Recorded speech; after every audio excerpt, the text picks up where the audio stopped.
বহু বছর পরে আল্লাহ রাব্বুল আলামিনের ইচ্ছায়, বাংলাদেশের মানুষের দোয়ায় আমি এবং আমার পরিবার দেশের মাটিতে দেশের মানুষের সাথে ঈদ পালন করতে সক্ষম হয়েছি। তার জন্য আমি প্রথমেই আল্লাহ রাব্বুল আলামিনের দরবারে শুকরিয়া আদায় করছি। আমি এই দেশের একজন নাগরিক হিসাবে আল্লাহ রাব্বুল আলামিনের কাছে দোয়া করি, আল্লাহ রাব্বুল আলামিনের কাছে আমরা রহমত চাই, যেন আল্লাহ আমাদেরকে সেই রহমত দেন যাতে করে আমরা বাংলাদেশের মানুষের সেই প্রত্যাশিত সেই বাংলাদেশকে ধীরে ধীরে গড়ে তুলতে পারি।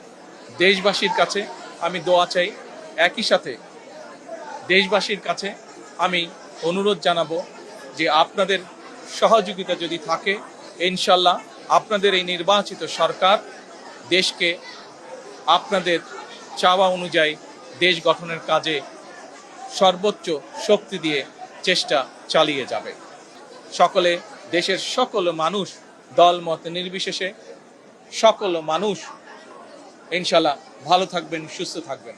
আজকের এই দিনে আমরা আবারও গভীর শ্রদ্ধার সঙ্গে স্মরণ করছি 1971 সালে যারা জীবন বাজি রেখে এই দেশকে স্বাধীন করেছিলেন, সেই শহীদ, সেই হতাহত মুক্তিযোদ্ধাদেরকে।